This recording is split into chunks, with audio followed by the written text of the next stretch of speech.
Memang kalau lahirnya sebuah gagasan itu butuh istri, butuh anak. Di dalam bahasa sehari-hari aja kalau kita ngomong anak tangga, apakah tangga itu punya istri? Anak jalanan, apakah jalanan punya istri? Anak sekolahan, sidil itu misalnya, itu mesti sekolahnya kawin dulu kan? Ya tidak. Iya toh? Itu kan bahasa kiasan gitu loh. Antara yang kiasan nggak bisa membedakan. Tapi orang itu begitu pedenya mengkritik iman Kristen. Kadang-kadang kaget juga saya. Kok bisa ya ada orang seperti itu? Saya itu kalau tidak paham agama lain, saya tidak akan komentar. Karena jangan-jangan saya salah. Ketika saya tanya kepada teman saya yang Hindu, ya saya tidak mengomentari agama Hindu, kecuali saya tanya kepada ahlinya agama Hindu.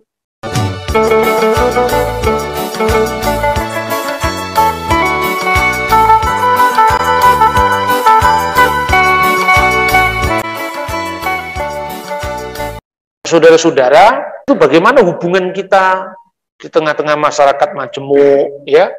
Kita harus menunjukkan perilaku kita sebagai seorang Kristen, bahwa orang Kristen itu kehidupannya seharusnya menjadi teladan yang bisa dilihat oleh orang lain. Tetapi tidak cukup karena perbuatannya, tetapi juga ketika imannya dipertanyakan, dia bisa menjawab. Nah, ini yang berhubungan dengan konsep iman tadi. Maka di dalam 1 Petrus pasal 3:15 itu dikatakan, kuduskanlah Kristus di dalam hatimu sebagai Tuhan. Artinya harus ada pengenalan pribadi siapa Kristus, dan siap sedialah segala waktu untuk memberikan pertanggungan jawab. Bahasa aslinya apologia, kepada setiap orang yang meminta pertanggungan jawab dari kamu.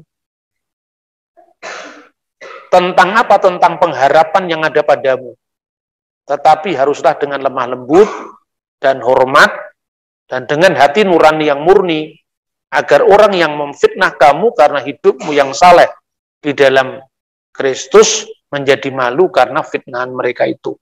Maka sejak berdirinya gereja tahun 33 Masehi, sampai kemudian gereja itu berkembang di luar Yerusalem, ya, karena gereja itu pertama kali kan berdiri di Yerusalem saat terjadinya pencurahan Roh Kudus, lalu berkembang ke wilayah bukan Israel. Kisah Rasul pasal 11 ayat 26 itu di Antioquia. Antioquia itu sekarang Syria. Kemudian baru ke Roma, setelah ke Roma ke Alexandria, dan akhirnya ke seluruh dunia sampai sekarang ini. Jadi kekristenan itu sejak pertama kali mempertanggungjawabkan imannya ketika imannya itu dipersoalkan. Satu contoh ya, ada seorang penulis gereja, apologet ya, apologet seorang pembela iman, namanya Justinus Martir. Dia menulis sekitar tahun 140 Masehi. Dalam bukunya 2 jilid, judulnya adalah Apologia. Dia seorang ahli filsafat dulunya. Tetapi kemudian ketika iman Kristen itu diserang oleh filsafat Yunani, kemudian dia belajar dan akhirnya malah dia bertobat menjadi seorang Kristen dan mempertanggungjawabkan imannya ketika imannya dipersoalkan orang lain. Tetapi harus dengan lemah lembut dan hormat dan respek. Perbedaan ini tidak apa-apa. Cuman kalau perbedaan jangan kemudian kita larut. Kita ini contohnya ya di masyarakat majemuk. Kehidupan kita orang Kristen itu adalah kehidupan yang sesungguhnya adalah kesaksian. Kita ini sehari-hari saja, Anda misalnya keluar dari rumah kita, di sekolah kita, itu kan bertemu dengan orang-orang yang berbeda-beda, baik iman, apalagi kalau Anda sudah keluar dari desa ini desa Kristen ya. Misalnya Anda kuliah di luar kota, tentu teman-teman kita kan tidak semuanya Kristiani. Nah kadang-kadang orang itu nanya-nanya itu tidak harus benci, tidak. Ada yang ingin tahu, tetapi ada juga yang memang mencoba untuk mengacaukan iman kita. Misalnya contoh ya, misalnya beberapa tahun lalu itu ada seorang pengkhotbah terkenal India yang di Malaysia itu dicekal. Namanya adalah Zakir Naik. Orang ini terkenal sekali. Lalu dalam ceramah-ceramahnya itu selalu mengundang pemuda-pemuda Kristen, suruh duduk di VVIP di depan. ditanya, tunjukkanlah di dalam Alkitab di mana Yesus pernah mengatakan, akulah Allah, sembahlah aku. Ada nggak? Tidak ada, berarti Yesus bukan Allah. Gitu kan. Kira-kira kalau ada ditanya gitu, jawabanmu apa? Kira-kira kalau ditanya begitu, apa jawaban kita? Apakah Yesus pernah mengatakan, akulah Allah, sembahlah aku? Oh, tidak ada, berarti Yesus bukan Allah. Jawabannya itu gampang sekali. Statement itu kan tidak harus eksplisit seperti itu. Tergantung konteksnya, budayanya, ya kan? Satu contoh misalnya, ketika Thomas si peragu itu, waktu dia tidak percaya sebelum dia bisa meletakkan ujung jarinya itu di bekas salib, baru dia percaya. Lalu Yesus menampakkan diri kepada Thomas, disuruh meletakkan tangannya di bekas pakunya itu. Lalu apa ungkapan Thomas? My Lord and my God. Ho kurios mau kehu teos mau. Ya Tuhan dan Allahku. Apakah Yesus menolak untuk disebut Tuhan dan Allah? Tidak. Jadi itu konteks. Pertama, orang Yahudi, saudara-saudara, sampai hari ini, jangankan menyebut Allah itu, nggak boleh. Orang Yahudi menyebut nama Tuhan dengan sembarangan kan tidak boleh. Kalau ada ungkapan di dalam Alkitab itu, yang biasanya di Alkitab bahasa Indonesia, ditulis dengan huruf besar semua. Tuhan, T-U-H-A-N. Itu aslinya huruf Y-H-W-H. Yod-He-Vav-He.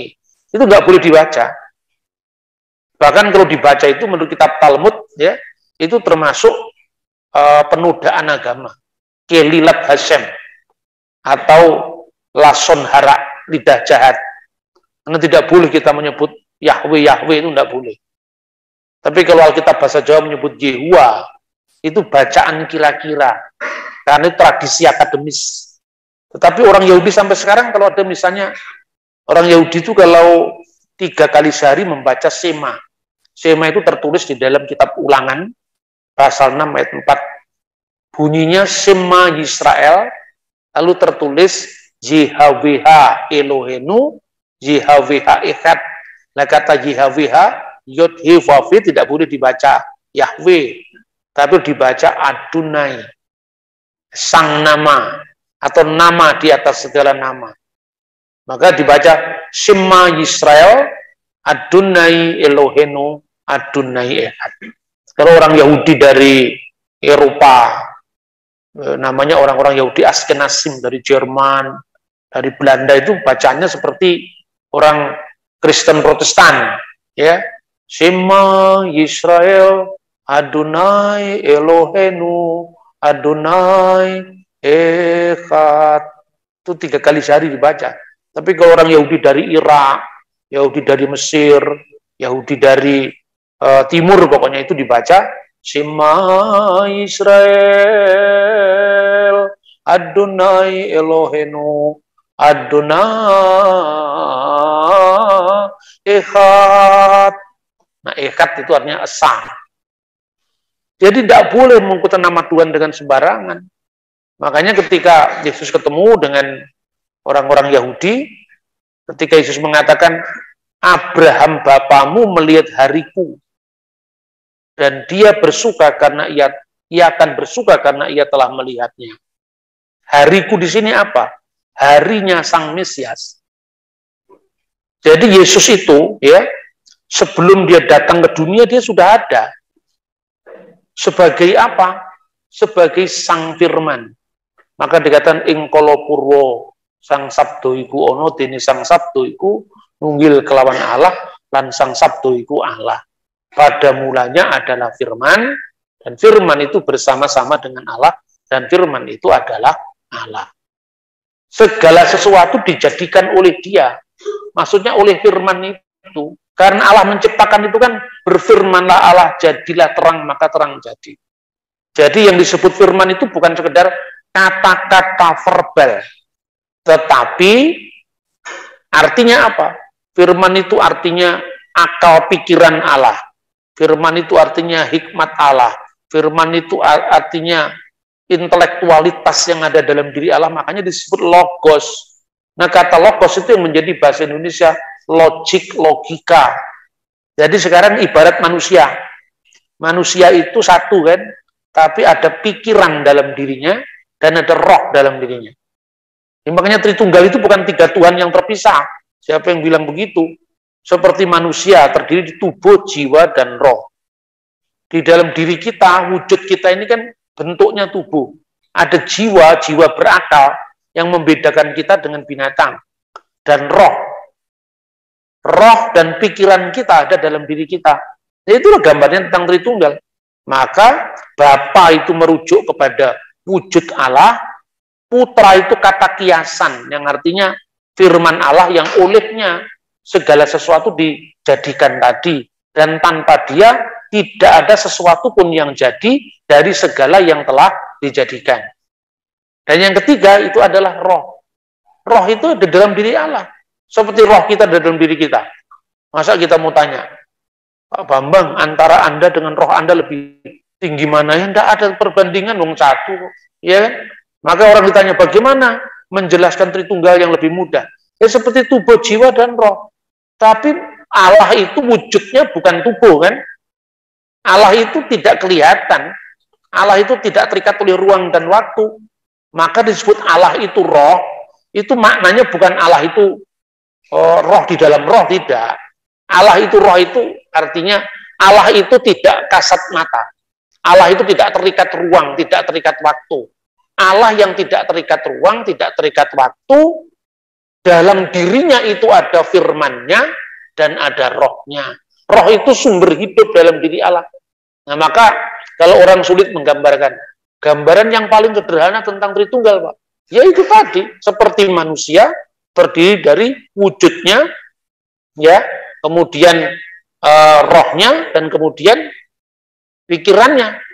Tiga, Pak, satu ya satu. Lebih sederhana lagi, ya tidak bisa. Mau sederhana lagi apa sekarang? Tubuh, jiwa, dan roh. Satu apa? Tiga? Satu. Tapi coba gambarin roh itu seperti apa? Sederhana apa enggak? Nah, kalau digambar kayak pocong begini keluar dari, kan enggak begitu. Jadi ketika kita bicara tentang roh itu sendiri sudah metafisik. Metafisik itu artinya apa? Di luar yang fisik, mengatasi fisik kita. Jadi hanya orang-orang yang bingung yang mengatakan, ketika firman menjadi manusia, apakah surga kosong? Masa surga pernah kosong dari Tuhan? Tuhan itu tidak terikat ruang, tidak terikat waktu.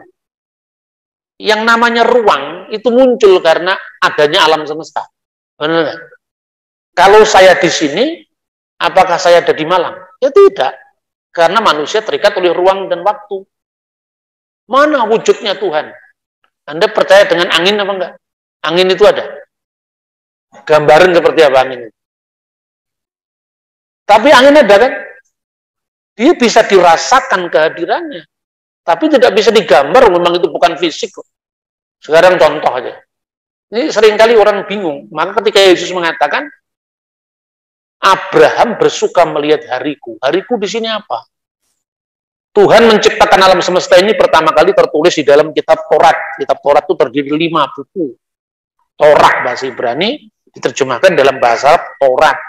5 buku itu pertama namanya Kitab Kejadian. Bahasa Ibrani Sefer Bereshit. Kitab Keluaran Sefer Elishemot. Wayikra, Bamidbar, dan Elehadivarim. Ya, Kejadian, Keluaran, Imamat, Bilangan, Ulangan. Begitu kamu membaca halaman pertama, bunyinya apa? Pada mulanya Allah menciptakan langit dan bumi.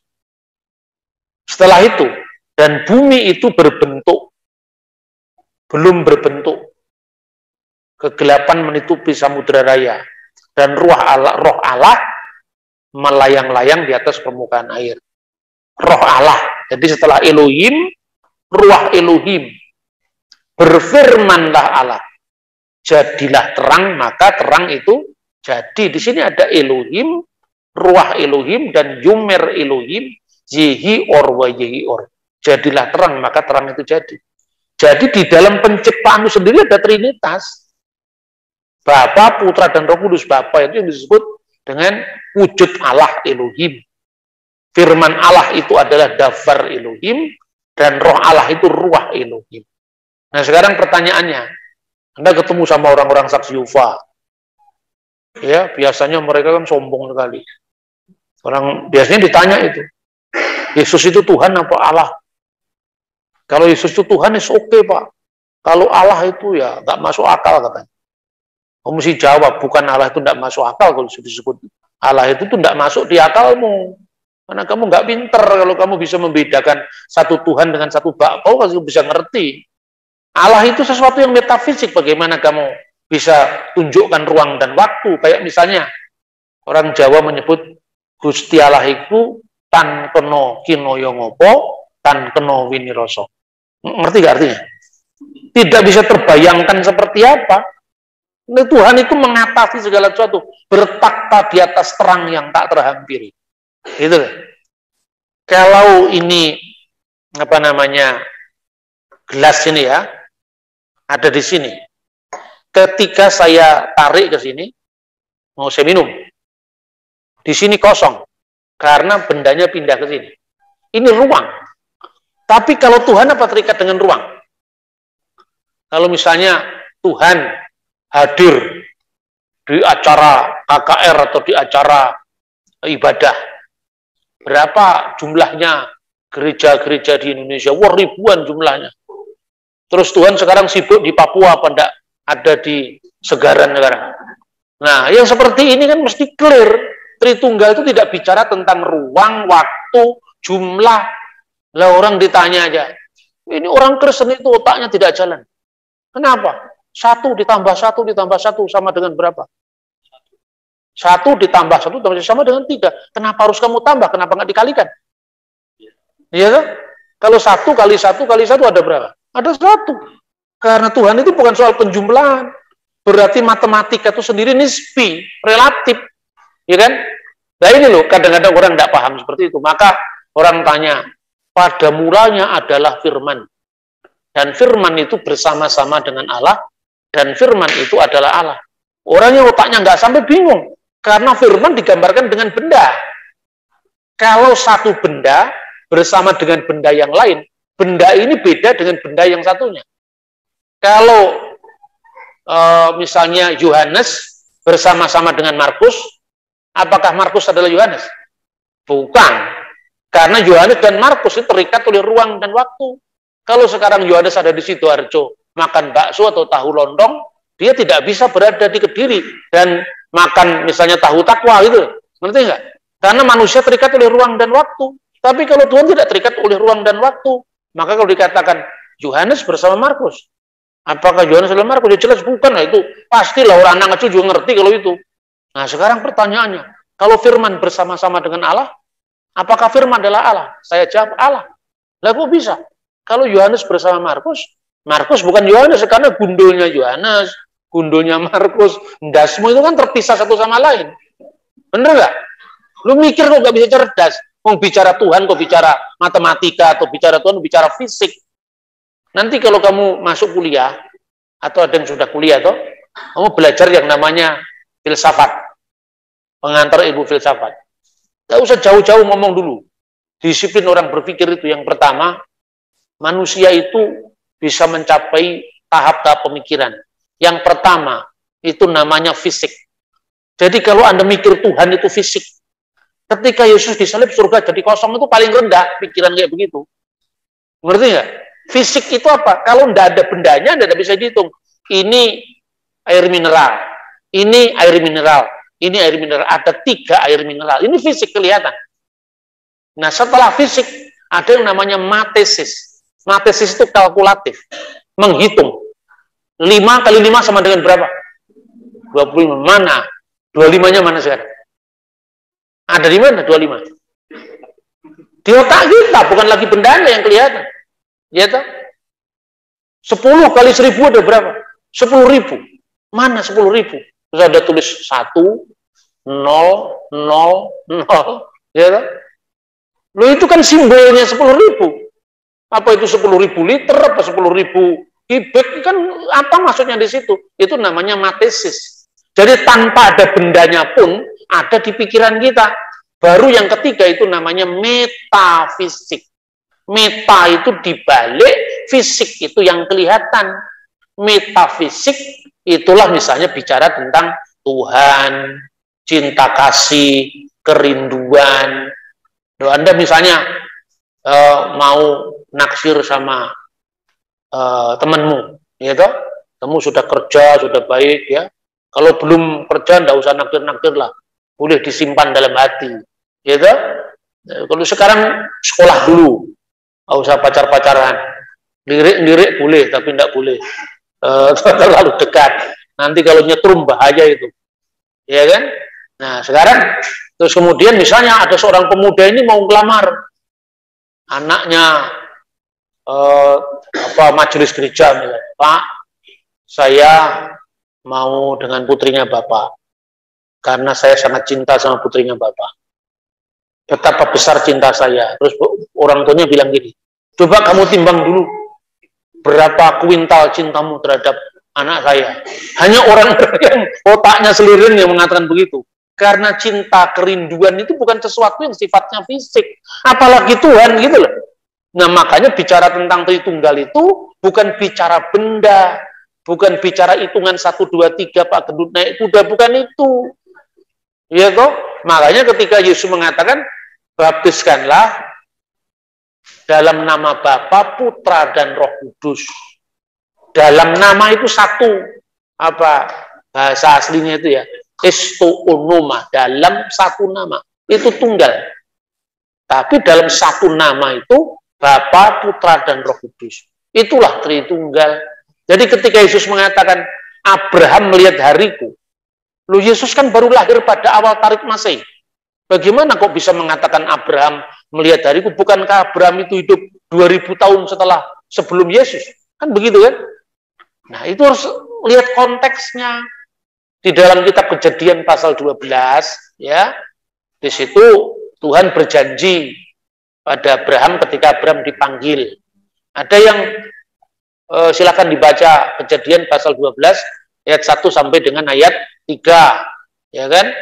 Abraham disuruh meninggalkan tempat kelahirannya, meninggalkan rumah bapaknya, rumah ibunya, ke suatu tempat yang akan kutunjukkan kepada. Berarti Abraham belum tahu kemana itu, karena itu tindakan iman. Maka Abraham itu menjadi bapak orang beriman, karena dia belum tahu alamatnya, disuruh pergi sama Tuhan, nurut kok. Terus Tuhan akan menjadikan dia, kamu akan menjadi bangsa yang besar. Namamu akan masyhur. Nah, seumpama Abraham itu tidak nurut sama Tuhan, itu namanya akan tenggelam di telan kelam kabut kelupaan masa silam. Tidak ada orang mengenang Abraham. Kalau segera Abraham orang kaya, Abraham orang hebat, banyak orang hebat yang lain. Tapi karena Abraham dikenal, karena dia menyembah Allah yang mengutusnya, lalu namamu akan masyhur, yang memberkati kamu akan menjadi berkat, yang memberkati kamu akan diberkati, yang mengutuk kamu akan dikutuk, dan olehmu semua kaum di muka bumi akan mendapatkan berkat. Itu konteksnya itu. Jadi pertama Abraham jadi bangsa yang besar, terbukti itu sekarang. Dari keturunannya Abraham lewat Sarah, lewat Ketura, lewat Hagar, muncullah bangsa Timur Tengah yang besar. Orang Israel itu keturunannya dari Sarah, orang Arab itu keturunannya dari Hagar. Nah, orang Midian itu keturunannya dari Ketura. Midian itu di kaki Gunung Sinai. Sekarang ini di Mesir, misalnya. Namamu akan masyhur. Abraham itu masyhur karena membaca doa Yahudi. Selalu ada nama Abraham. Baruch atah Adonai Eloheinu melek ulam. Terpujilah engkau ya Tuhan Allah sembahan kami. Raja yang kekal. Elohe Abraham, Elohe Yitzhak, Elohe Yakub. Allah yang disembah Abraham, Allah yang disembah Ishak, Allah yang disembah Yakub, makin Abraham, perisai Abraham. Anda membaca perjanjian baru, langsung ketemu kata-kata, inilah silsilah Yesus Kristus, anak Daud, anak Abraham. Kan terkenal, ya? Anda lihat orang Islam sholat, ya, kama sholaita ala Sayyidina Ibrahim, wa ala ali Sayyidina Ibrahim, Nama Ibrahim juga muncul. Terkenal, kan Alkitab bener. Itu ribuan tahun loh dilestarikan namanya. Yang memberkati kamu akan diberkati, yang mengutuk kamu akan dikutuk, dan olehmu semua kaum di muka bumi akan mendapatkan berkat. Olehmu semua kaum di muka bumi akan mendapatkan berkat, itu berkat yang namanya dari Sang Mesias, yaitu dari keturunan Abraham yang akan merealisasikan janji Tuhan yang paripurna melalui kedatangan Sang Mesias. Makanya itu disebut sebagai Yume Malka Mesiha dalam bahasa Aramaik, yang artinya hari-hari Sang Raja Mesias. Itulah yang oleh Yesus dikatakan, Abraham melihat hariku. Jadi hariku itu hari Kristus sebagai Sang Mesias yang sudah ada sebelum segala sesuatu ada.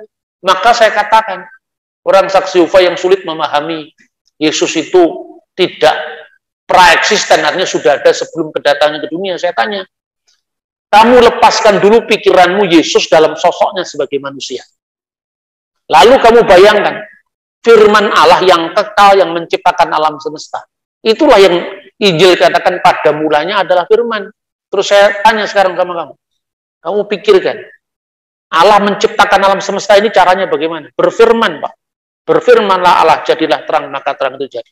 Sekarang saya tanya, Allah dengan firman Allah duluan mana adanya? Siapa bisa jawab? Allah dengan firman Allah duluan mana adanya? Duluan mana kira-kira? Duluan Allah. Berarti Allah sudah ada, firmannya belum ada. Berarti ketika Allah belum punya firman, Allah pernah tidak bisa menciptakan. Duluan mana sekarang? Duluan firman. Firmannya siapa? Berarti sama-sama kekal. Iya toh? Tidak pernah Allah ada tanpa firmannya. Karena firman Allah selalu bersama-sama dengan Allah. Tidak ada yang awal, tidak ada yang akhir. Maka Yesus mengatakan, akulah Alfa Omega. Kang Murwani lan Kang Mungkasi. Yang awal dan yang akhir. Allah itu selalu ada bersama firman-Nya dengan rohnya. Nah sekarang saya tanya, Allah dengan roh Allah lebih dulu mana adanya? Sama-sama. Sebab kalau lebih dulu Allah, ya berarti roh kan pernah tidak ada. Waktu rohnya Allah belum ada kan dia pernah almarhum berarti. Berarti Allah tidak mungkin tidak punya roh. Itulah Tritunggal gitu loh, gampangannya. Nah firman-Nya kemudian jadi manusia. Apa di surga kosong? Memang ruang. Kalau di surga kosong itu ruang dan waktu. Kalau saya di sini tidak ada di sana, itu kan manusia. Aku di sini, engkau di sana. Memang beda. Iya, memang saya di Kediri, tidak ada di Malang sekarang gitu loh. Jadi Tuhan itu tidak terikat oleh ruang dan waktu. Paham enggak, saudara-saudara? Terus yang kedua, bedakan Yesus secara manusia dan Yesus secara firman Allah. Firman itu bukan sekedar kata-kata, pikiran. Pikiran kalau keluar menjadi ide, kalau diucapkan jadi kata-kata, itu kan. Nah sekarang pertanyaannya, kalau dikatakan Pancasila itu lahir dari pikiran Bung Karno, apakah pikiran punya istri sekarang? Hanya orang yang tidak pinter yang mengatakan, kalau Tuhan punya anak siapa bidannya? Itu refleksinya kurang. Memang kalau lahirnya sebuah gagasan itu butuh istri, butuh anak. Di dalam bahasa sehari-hari aja kalau kita ngomong anak tangga, apakah tangga itu punya istri? Anak jalanan, apakah jalanan punya istri? Anak sekolahan, sipil itu misalnya, itu mesti sekolahnya kawin dulu kan ya tidak. Iya toh? Itu kan bahasa kiasan gitu loh. Antara yang kiasan nggak bisa membedakan. Tapi orang itu begitu pedenya mengkritik iman Kristen. Kadang-kadang kaget juga saya. Kok bisa ya ada orang seperti itu? Saya itu kalau tidak paham agama lain, saya tidak akan komentar. Karena jangan-jangan saya salah. Ketika saya tanya kepada teman saya yang Hindu, ya saya tidak mengomentari agama Hindu, kecuali saya tanya kepada ahlinya agama Hindu. Dunia itu kan rusak kalau orang nyampuri urusan orang lain. Gitu loh. Nah, ketika Yesus mengatakan, Abraham bersuka melihat hariku itu hari Yesus sebagai Sang Firman. Yang sudah ada sebelum segala sesuatu ada. Kemudian menjadi manusia. Ketika menjadi manusia, apakah surga itu kosong? Dia tidak pernah mengalami kekosongan. Contohnya gini. Gampangannya ya, pikiran saya tulis jadi buku. Bisakah dikatakan buku itu adalah penjelmaan pikiran saya? Bisa nggak? Bisa tuh. Karena siapa yang membaca buku saya, dia memahami pikiran-pikiran saya. Tapi pertanyaannya, kertasnya saya apa bukan? Bukan, kertasnya bukan saya. Tapi kertas itu fungsinya tidak bisa dilepaskan dari saya. Kalau kertasnya terbakar, apakah pikiran saya habis? Habis apa enggak? Enggak. Tapi kira-kira saya tersinggung enggak kalau buku saya dibakar? Saya tersinggung. Hubungan saya dengan penjelmaan pikiran saya, itu hubungan yang sifatnya psikologis. Jadi ketika kamu menghancurkan buku saya, kamu menghina saya.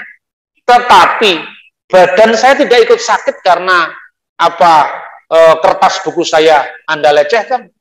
Ketika firman menjadi manusia, benar-benar menjadi manusia, bukan setengah manusia. Ya, ketika firman menjadi manusia, firman itu telah menjadi manusia dan tinggal di antara kita. Ya, kehulokos saks egen itu dalam bahasa asli. Lalu terjemahkan dalam Alkitab bahasa Arab, wal kalimatu sara jasadan. Dan firman itu telah menjadi jasad, menjadi daging. Wahalla bainana. Dan diam di antara kita. Firman itu diam di antara kita. Dan kita telah melihatnya, yaitu kemuliaan yang diberikan kepadanya, penuh kasih karunia dan kebenaran dan seterusnya. Jadi artinya, Kristus itu ketika menjadi manusia, sepenuhnya manusia. Berarti yang sepenuhnya manusia itu yang kelihatan itu, yang disalib itu, yang mati itu. Seperti rusaknya kertas tadi loh. Tapi kan pikiran saya tidak ikut rusak. Begitu aja nggak ngerti. Kan gampang itu kan. Apanya yang sekarang tidak bisa dijawab oleh iman Kristen? Semua clear. Hanya kita mau apa enggak? Serius untuk memikirkan iman kita. Makanya namanya tadi apa? Ngopi. Ngoncei perilaku iman kita. Ya toh? Gitu loh kira-kira saudara. Jadi dia yang dibunuh dalam keadaannya sebagai manusia. 1 Petrus pasal 3 ayat 18. Ya. Kemudian yang dalam keadaannya sebagai manusia dia telah mati, bahkan mati di kayu salib. Berarti yang mati itu kemanusiaannya. Terus orang mengatakan, Pak, Tuhan kok mati? Tuhan nggak bisa mati. Mana ada Tuhan mati? Kadang-kadang orang bingung. Tuhan Yesus, terus Yesus mati, berarti Tuhan mati. Sekarang kamu ganti kata Tuhan jadi Gusti. Gusti Yesus itu. Aneh apa enggak? Anehnya di mana sekarang? Kalau Gusti Patih sampun tinimbalan, dening Gusti, aneh apa enggak? Itu hanya problem bahasa Indonesia. Kalau Anda mengatakan dalam bahasa Inggris misalnya Lord Andrew misalnya meninggal. Lord itu artinya kan Tuan, sekaligus Tuan segala Tuan.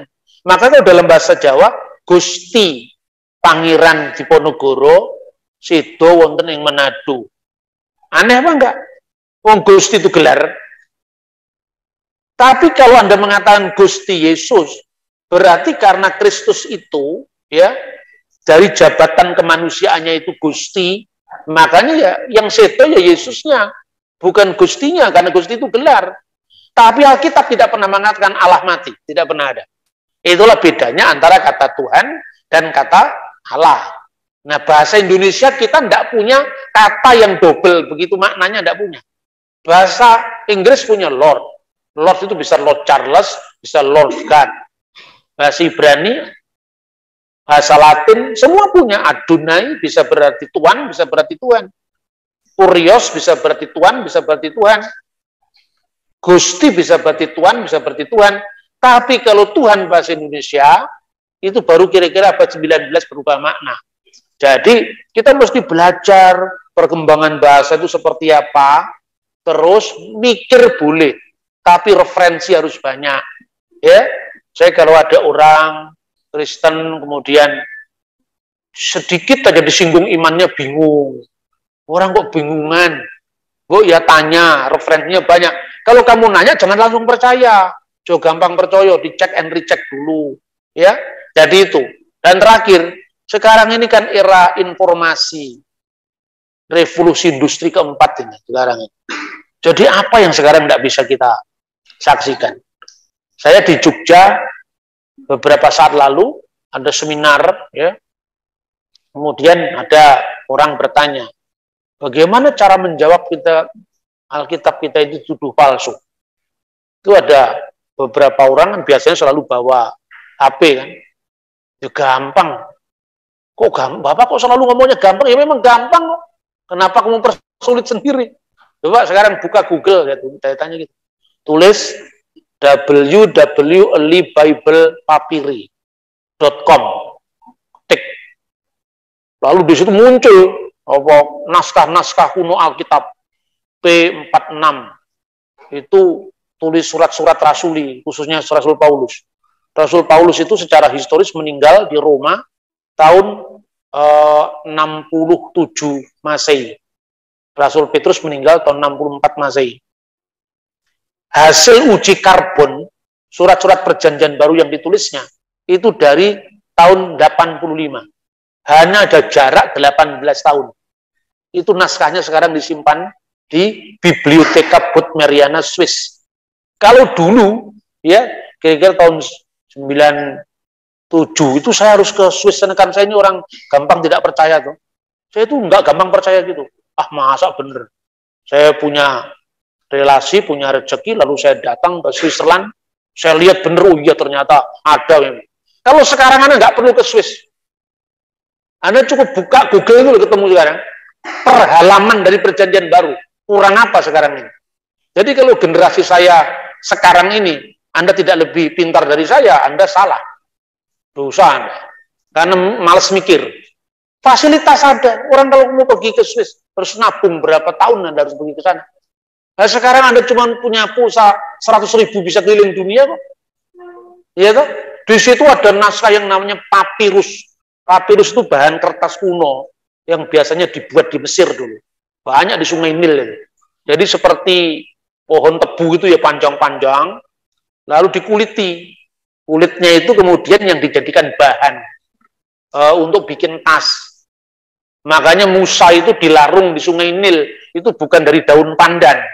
Daun pandan ya rusak karena orang Indonesia tidak punya pohon papirus, diterjemahkan yang lebih dekat daun pandan. Itu daun papirus aslinya. Nah, tengahnya itu ya setelah dikuliti itu kemudian itu digilas dengan roda besi. Nah, itu sudah mengandung lem dalam diri papirus itu, lalu ditata begini, digilas itu jadi kertas, dimasukkan ke air untuk seminggu, untuk 2 minggu, lalu ditarik lagi. Itu Anda masukkan ke air lagi tidak bisa rusak. Itulah yang kertas bisa tahan ribuan tahun. Dari bahan itulah dulu Alkitab kita sebelum ditemukan kodek. Kodek itu Alkitab berjilid itu abad ke-4. Papirus-papirus ini sekarang tersimpan. Ada yang tersimpan di London, ya. Namanya itu adalah namanya John Ryland Library di Inggris. Itu isinya Injil Yohanes. Rasul Yohanes meninggal tahun 96 di Efesus. Injilnya ditemukan tahun 115 dan 120. Hanya ada jarak 18 tahun dan 24 tahun. Nah, terus yang nuduh palsu itu dasarnya apa kan gitu kan? Kan mudah sekali. Ada teman anak-anak SMA undang saya di Pekanbaru, di Balikpapan beberapa tahun lalu. Tanya, Pak, bagaimana membuktikannya? Terus saya tunjukkan ini. Nih, naskah ini. Bisa baca enggak? Enggak bisa baca, Pak. Kamu cari apa? Parakletos. Parakletos itu artinya terpuji, Pak. Terpuji itu artinya Ahmad atau Muhammad. Teori dari mana itu parakletos Muhammad itu? Ini dia terpengaruh Zakir Naik. Kalau Zakir benar kamu ikuti. Tapi kalau salah kamu cross check. Gimana cara cross checknya? Punya HP enggak kamu? Punya. Buka sekarang. P66. Itu tadi di www.libiblepapyri. Nanti ketemu P66, itu per halaman mulai pasal 1, 2, 3, 4, itu ada kodenya di samping. Ketika muncul itu, kamu cari ini. Pasal 14 ayat 26, pasal 15 ayat 26. Hode parakletos tu penefma tu agion. Hupemsei hupater entu unumati, so dan seterusnya. Kamu bisa baca? Nggak bisa, Pak. Kamu pernah belajar rumus kimia, rumus fisika? Bisa, Pak. Ini huruf apa ini? Huruf alfa. Lah ini para atau peri? Para ya sudah. Gampang tuh. Apanya yang sulit sekarang ini? Apalagi kalau Anda punya tabungan, punya duit, belikan buku. Jangan suka-suka pergi ke mall.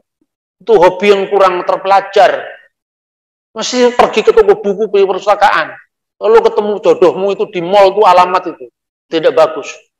Ketemu jodoh itu di perpustakaan. Ketemu jodoh itu di tempat-tempat yang orang riset gitu loh. Jangan ketemu jodoh itu nonton saya kurang gaul mungkin ya, zamannya berbeda ya. Jadi gitu ya sekarang ya. Jadi ciptakan masyarakat yang terpelajar. Karena apa? Itu untuk masa depan kita semua. Kalau kita kalah dalam pertarungan informasi, kita ini akan selamanya kalah.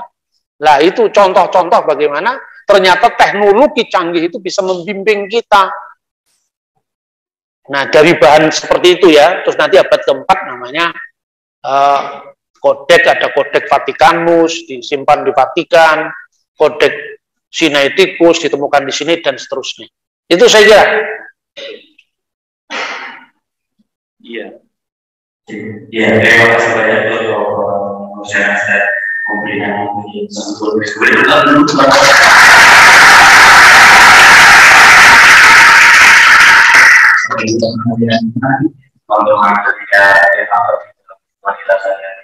lalu bagaimana kita tadi kita sehari-hari kita mempelajari semuanya teman-teman. Siap-siap pertanyaan-pertanyaan dari teman-teman kita. Mau bagaimana kita awal gitu. Dan menurut saya juga penting selain biasa tapi juga yang rupa dan juga bisa kita mengerti yang mudah dari kita sendiri ada fisik, metafisik dan juga metafisik. Kalau metafisik kalau ada imajinasi dan ada satu pertanyaan yang terpintas dalam pikiran saya itu berarti matahari. Itu masuk metafisik apa? Matahari. Ketika kaum muda lalu merasakan matahari, rasa sakit hati. Apakah lalu juga masuk dalam metafisik? Psikologis itu. Oh, psikologis. Ya, teman-teman berarti kan matahari dan berkelanjutan. Pemikiran saya semua masih dalam fisik, belum masuk dalam metafisik. Jadi kalau tadi jangan lama-lama. Ya, kalau semua yang masuk dalam pemikiran ini kalian dulu bagi teman-teman semua. Namun sebelum teman-teman semua ada Q&A yang sudah masuk dalam Instagram yang saya bacakan dengan dijawab oleh Wabron. Ada beberapa awal. Yang pertama acara beda iman boleh.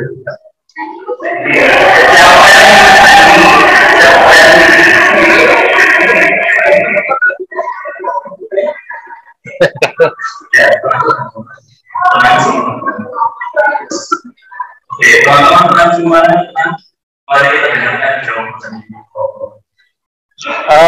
Pacaran beda iman boleh nggak? Boleh setelah Anda ikut kursus saya lulus. Setelah ikut kursus kelas saya lulus, Anda boleh. Tapi syaratnya harus lulus kelas saya dulu. Ya kan? Boleh, enggak apa-apa.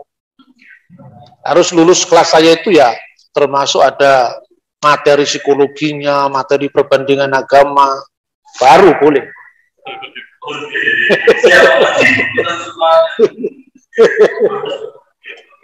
Yang kedua, ini ada pertanyaan. Apakah Tuhan Yesus ketika masih muda pernah berbuat jahil? Siapa yang tanya? Ya gini, memang ya Alkitab kan mengatakan kalau semuanya itu ditulis maka dunia itu tidak cukup ya. Kan ditulis dalam Injil Yohanes seperti itu. Tapi Yesus itu orang Yahudi kan. Secara manusia kan dia orang Yahudi. Setelah genap waktunya, Galatia pasal 4 ayat 4, Allah telah mengutus anaknya yang lahir dari seorang perempuan dan taat pada hukum Taurat. Artinya lahir dari seorang perempuan. Itu kalau di dalam bahasa aslinya lahir dari Gunaikos. Gunaikos itu terjemahan Yunani ya dari kata Ibrani yang tertulis dalam Kejadian pasal 3 ayat 15. Keturunan perempuan itu Ishak dalam bahasa Ibrani akan mengalahkan ular, dan ular itu akan diremukkan kepalanya, tetapi keturunan dari ular itu atau ular itu akan meremukkan tumitnya. Itulah nubuat tentang penyalipan. Itu Kejadian pasal 3:15, begitu manusia jatuh ke dalam dosa, ada nubuat itu. Nah itu Gunaikos dalam bahasa Yunani, Septuaginta. Setelah genap waktunya, berarti genap nubuat itu. Allah mengutus anaknya yang lahir dari Gunaikos, sang perempuan yang dinubuatkan dalam Kejadian 3:15. Dan tunduk pada hukum Taurat. Berarti Yesus itu orang Yahudi. Karena Yesus itu orang Yahudi, tentu dia mengalami tahapan-tahapan pendidikan orang Yahudi. Misalnya ya, orang Yahudi itu pada usia-usia tertentu ya, pada usia 5 tahun dia mulai belajar mikra. Mikra itu mulai membaca kitab suci dari kitab Kejadian ya. Misalnya hurufnya itu alef, bet, gimel dan seterusnya. Alif, ba, ta itu kalau di bahasa Arab, bahasa Ibrani alif, bet, gimel, dalet dan seterusnya. Nanti dia bisa mulai membaca teks-teks pendek itu umur 5 tahun. Makanya umur 5 tahun dia belajar kitab suci. Kemudian umur 10 tahun dia mulai belajar, meningkat lagi dari belajar mikra, kemudian dia belajar misnah. Kemudian umur 13 tahun, kalau zaman Yesus umur 12 tahun, dia belajar misfot, hukum-hukum. Karena apa? Umur 12 tahun dia umur dewasa, akil balik. Umur 15 tahun dia nanti belajar Talmud, tradisi lisan. Dari Taurat lisan itu namanya Talmud. Kemudian umur 18 tahun, dia itu kupah itu menikah, usia untuk menikah itu 18 tahun. Umur 20 tahun, Ben Esrim Lirdob, dia dianggap memiliki kematangan secara psikologis ya. Kemudian umur 30 tahun lakoah, punya kekuatan secara rohani.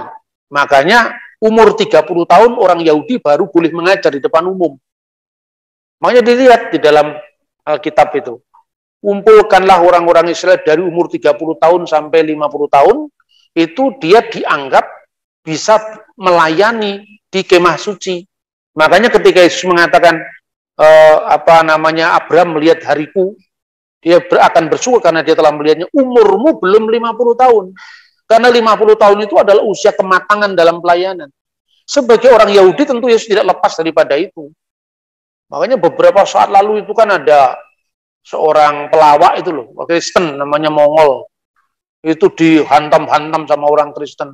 Katanya waktu dia diwawancarai oleh teman muslimnya, dia mengatakan, sejarah Nabi Muhammad itu jelas lengkap, tapi sejarah Yesus, sorry ya tidak lengkap ya, karena dia tidak paham itu. Ya, karena membaca kitab itu bukan kitab yang turun dari langit, itu memilih konteks sejarah. Lalu saya jelaskan di situ, tapi tidak usah kita membuli orang. Kalau bicara misalnya tentang pelayanan, pelepasan gereja, bukan gereja, seperti kuil setan itu, satanic church itu.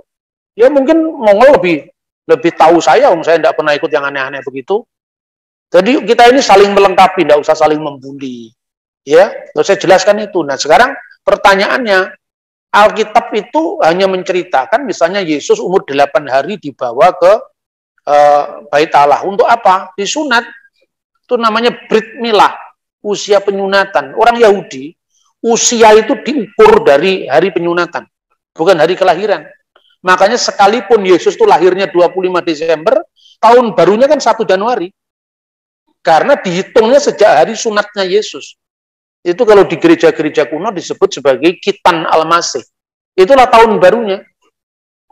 Ya, kemudian usia 12 tahun, karena itu bar miswah. Dia dinyatakan dewasa, akil balik, lalu dia naik ke bema. ke tempat yang lebih tinggi itu dia diberikan hukum Taurat. Lalu setelah itu Yesus kemana kok tiba-tiba baru muncul umur 30 tahun? Ya karena memang baru boleh muncul tahun itu. Nggak usah spekulasi. Lalu Yesus pergi ke India, Yesus pergi ke Tibet, itu sumber dari mana? Kalau enggak, orang kan sering spekulasi seperti itu. Malah ada spekulasi-spekulasi lain. Misalnya Yesus itu nakal umur 5 tahun. Dia umur 5 tahun main-main sama teman-teman kecilnya di genangan air. Lalu kemudian dilarang sama bapaknya Yusuf karena kenapa dia main-main pada hari Sabat.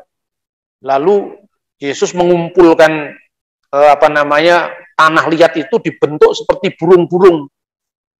Lalu setelah dia dilarang tidak boleh mainan di hari Sabat, Yesus melepaskan tanah liat yang dari burung tadi dan terbang sungguh-sungguh.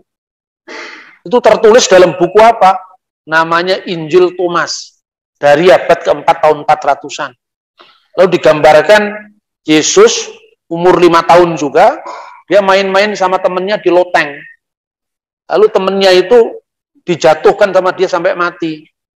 Lalu kemudian ahli-ahli Taurat itu pada protes, lalu Yesus membangkitkan kembali anak umur 5 tahun yang mati yang dinakali sama dia. Itu asalnya juga dari yang namanya Injil Tufuliah, itu dari abad ke-5. Lalu ada keajaiban, Yesus itu bahkan bisa bicara waktu bayi. Itu tertulis dalam namanya The Arabic Gospel of Infancy atau Injil Tufuliah, itu abad ke-5 dalam bahasa Syria, lalu diterjemahkan dalam bahasa Arab oleh Henry Sick dalam bahasa Latin dan bahasa Arab.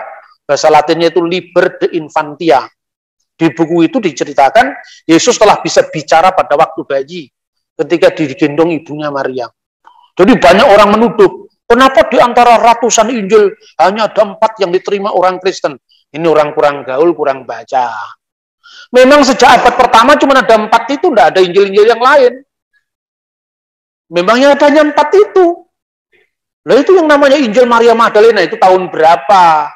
Naskahnya tahun berapa? Jadi Injil-Injil yang ditulis, yang sebetulnya bukan Injil, itu Injil-Injilan itu paling awal ditulis kira-kira tahun 160 Masehi. Sementara Anda lihat tadi, naskah-naskah perjanjian baru, dari tahun 85 masih ada naskahnya, sampai bertahan sampai hari ini. Nah, teks-teks itu kemudian dituduh oleh orang non-Kristen, mengatakan, kekristenan telah menyeleksi supaya cocok dengan ajaran Kristen, khususnya ketuhanan Yesus. Kekristenan kalau mau, teks semua Injil namanya Injil-Injil apokrif. Injil Thomas yang menceritakan Yesus bisa membuat tanah ditiup jadi burung, lalu Injil Tufuliah yang menceritakan Yesus membuat dia bisa bicara waktu bayi, lalu Yesus bisa membuat mujizat pohon kurma yang menunduk. Itu ada dalam Injil Mata Al-Manhul pasal 20, ya. Itu semua, kalau itu diterima sama orang Kristen, itu menguntungkan. Wah, hebat, sudah masih bayi, sudah bisa bicara, umur 5 tahun bisa membuat tanah ditiup jadi burung, kan menguntungkan. Tapi dalam sejarah itu tidak ada untung-untungan. Anda tidak bisa percaya informasi sejarah yang muncul 500 tahun setelah peristiwa, ya toh? Karena Injil memang ditulis sejaman dengan peristiwanya, gitu.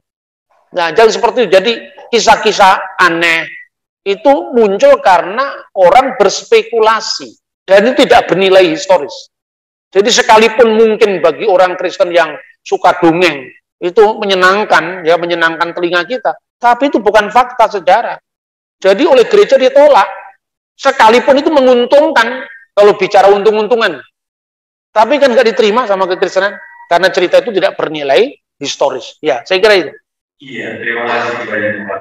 Kalau tadi yang lain sayurnya luar biasa. Ya, ada beberapa pertanyaan ini saya akan menunggu teman-teman dahulu. Teman-teman sudah tidak sabar bertanya. Kita buka belum tanya. 2 atau 3 pertanyaan dulu. Ada yang bertanya apa? Kita masuk sesi Q&A. Ada yang bertanya? Tidak ada. Tidak ada sama sekali. Ayo, jangan malu-malu. Tidak ada.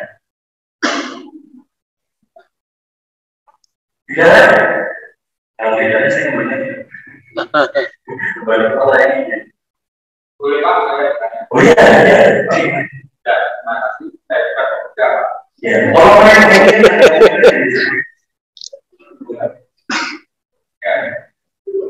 boleh saya lanjut. Begini Pak, pertanyaan saya. Ini juga menyangkut iman, menyangkut iman. Kalau kita melihat cerita di dalam Alkitab, pertama kita bandingkan dengan Alkitab Perjanjian. Karena dalam Perjanjian Lama itu ada cerita itu, Samson yang punya kekuatan luar biasa. Pertanyaan saya, mereka kan sebenarnya manusia biasa, tapi punya kekuatan yang luar biasa. Apakah kereta-kereta semacam ini sebuah kereta rakyat mungkin kan di Palestina saja Israel banyak kita bicarakan. Kemudian seperti Daud, Samson dan lainnya diberi kekuatan iman begitu. Ini pertanyaan saya, apakah seperti itu? Kalau seperti itu mungkin ya di Indonesia banyak kereta rakyat kalau diberi kekuatan iman juga luar biasa. Ini Pak Iwan. Iya, terima kasih. Tentang Samson ya, itu Bapak bisa lihat di tayangan YouTube saya. Jadi ada ngaji Alkitab, itu seri keberapa, itu saya buat satu session, judulnya Benarkah Kisah Samson adalah jiplakan dari mitos Hercules. Di situ ada pembahasan saya, juga kisah tentang Daud dan Salomo, Goliat dan sebagainya itu ada. Tetapi itu tidak sama, Pak. Pertanyaan karena apa? Tidak sama. Karena Alkitab itu seringkali gagal dipahami karena dilihat dari kitab satu zaman. Alkitab itu bukan kitab yang muncul dari satu zaman. Satu orang yang dianggap penerima wahyu, makanya kompleks sekali. Untuk membandingkan Alkitab ya, silakan Bapak membandingkan misalnya sejarah Nusantara. Dari masa prasejarah sampai zaman Jokowi. Kira-kira. Sederhana apa enggak? Tidak sederhana, karena apa? Ketika kita masuk di misalnya zaman Kerajaan Sriwijaya, nama-nama tempatnya berbeda, bergeser, wong sudah lebih dari 1000 tahun, ya kan? Kemudian nama tempatnya berbeda, bahasanya berbeda, jenis makanannya berbeda, kira-kira. Ini bisa nggak dipahami dari bahasa Indonesia zamannya Anton Mulyono atau Yus Badudu? Tidak bisa. Satu contoh aja. Kisah dan bahasa. Sekarang bahasanya dulu. Pernah Anda membaca prasasti Kedukan Bukit dari zaman Kerajaan Sriwijaya? Itu bahasa Melayu, itu bahasa Melayu kuno. Saya baca ya. Salah satu baris dari prasasti Kedukan Bukit. Dapun tayang nayit di Sampau ngalap Sidayatra. Wulan Jesta dapun tayang marlapas dari Minanga. Ayo, siapa yang bisa terjemahkan? Ini bahasa kita loh. Tapi bahasa kita abad ke-7. Ini bahasa Melayu abad ke-7. Dapun tayang, itu nama orang. Yang itulah yang menjadi kata sembahyang sekarang. Itu bukan bahasa Sanskerta, bukan bahasa Arab. Wong Arab belum masuk Indonesia. Ya, itu bahasa Nusantara asli. Naik itu naik. Seperti kata baharu menjadi baru. Di Malaysia jadi baru. Baharu jadi baru, di sini baru. Bahwasanya jadi bahwa. Di Malaysia jadi bahawa. Gitu. Malaysia, Indonesia, Brunei kan beda-beda, padahal warisannya sama. Berbeda, di sini di Malaysia berbeza. Ini 1000 tahun lebih bahasanya sudah berubah. Bulan, naik di Sampau, Sampau itu sampan. Ngalap itu nggak ada dalam bahasa Indonesia sekarang. Adanya dalam bahasa Jawa. Ngalap barokai Kiai Hasyim Asy'ari misalnya. Ngalap itu mengejar. Ngalap berkah Pak Yai, ngalap berkahnya Bapak Kiai. Bahasa Jawa. Sidayatra, bahasa Sanskerta yang masuk dalam bahasa Indonesia. Bulan Jesta, belum ada bulan Januari, Februari, Maret. Itu sejak zaman Belanda muncul kata itu, Portugis. Bulan Jesta, bulan bahasa Sanskerta. Dapun tayang Marlapas, meninggalkan Marlapas itu. Dari Minanga, dari Minang. Bahasanya aja sudah berubah. Itu 1000 tahun yang lalu loh. Nah, itu baru soal bahasa. Kedua, soal situasi masyarakatnya. Situasi masyarakat sekarang ketika Anda percaya dengan cerita ketoprak atau cerita ludruk, ya, Sogo, pendekar sumur gumuling misalnya. Anda cari di prasasti ada nggak gereja? Karena itu cerita rakyat. Tapi kalau Anda mau mencari bukti tentang prasasti kedukaan bukit itu bukan cerita rakyat, karena ada prasastinya. Jadi saya bandingkan dengan Alkitab sekarang. Zaman Abraham kira-kira bahasa yang dipakai bahasa apa? Bahasa Ibrani belum terbentuk. Bahasa Ibrani itu sudah zaman cucunya Abraham, Yakub itu. Zaman Abraham itu bahasanya dari Mesopotamia. Makanya ada prasastinya itu. Jadi Alkitab itu bukan sekedar keyakinan wahyu yang dipercaya kemudian kalau dikritik marah, bukan hanya itu. Akulah Tuhan. Dengan namaku Tuhan aku belum menyatakannya. Tapi dia menyatakan kepada Abraham, Ishak, Yakub dengan Allah yang maha kuasa di kitab Keluaran pasal 6. Itu bahasa aslinya. Anoki El Shaddai. El Shaddai itu diterjemahkan Allah yang maha kuasa. Itu terbukti dari prasasti-prasasti huruf paku dari Mesopotamia yang sejaman dengan Abraham, Ilu Sadu, yang artinya Tuhan yang maha dahsyat. Diibranikan jadi El Shaddai. Itu proses bahasa dan prasastinya ada. Satu contoh lagi misalnya. Anda mengenal kebebasan beragama. Undang-undangnya pertama atau katakanlah itu dokumennya pertama itu berasal dari abad ke-5 sebelum Masehi. Ini saya ceritakan bahwa Alkitab itu sejarah, bukan sekedar cerita rakyat. Dongengi kancil nyolong timun, sing penting ojo nyolongan itu kan. Itu baik, tapi itu kan bukan sejarah. Wong kancil nyatanya tidak bisa speak in English. Benar nggak? Tapi kalau ini sejarah, satu contoh ya. Anda mengenal yang namanya Kores Agung dalam Alkitab. Diceritakan dalam Yesaya pasal 45.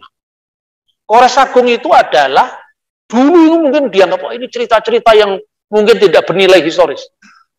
Tapi, saudara-saudara, sejak abad pertama Masehi, seorang sejarawan Yahudi yang bernama Flavius Josephus, dalam bukunya yang berjudul Sejarah Kuno Bangsa Yahudi, dia mengatakan, Kores Agung itu pernah mendengar nubuat Nabi Yesaya. Kores Agung itu raja Persia yang menaklukkan Babel dari rajanya yang bernama Nabonidus. Nabonidus itu penggantinya Nebukadnezar. Lalu setelah Nabonidus itu dikalahkan, dia menerbitkan dokumen kebebasan beragama yang membebaskan orang Yahudi keluar dari pembuangan Babel, kembali ke Yerusalem, membangun bait Allah kembali. Lalu bagaimana Josephus dari abad pertama bisa dipercaya? Wong itu kejadiannya 400 tahun yang lalu, sebelum Josephus. Ternyata, Anda bisa membaca buku-buku sejarah yang sejaman. Misalnya Herodotus. Herodotus mengatakan, Kambises percaya dengan ramalan orang Mesir. Kambises itu anaknya raja Kores tadi. Begitu juga, di mana tidak masuk akalnya kalau Kores Agung itu membaca kitab Nabi Yesaya. Itu satu. Kedua, tahun 1879 ditemukan yang namanya prasasti Slinder Kores Agung. Dalam prasasti itulah terbit gagasan pertama yang disebut gagasan kebebasan, jaminan kebebasan beragama. Dan Anda tahu yang namanya Thomas Jefferson itu membaca buku tentang Kores Agung ini. Itulah yang melahirkan Universal Declaration of Human Rights nantinya tahun 1948. Tapi sebelumnya lahir yang namanya Declaration of Independence of America. Itu lahir dari piagam hak asasi pertama di dunia ini yang dibenarkan oleh Yesaya pasal 45 ayat 1. Jadi ini bukan dongeng, ini sejarah. Anda lihat satu persatu. Dari mana Thomas Jefferson bisa mengetahui itu? Dari buku seorang prajurit Athena, ya.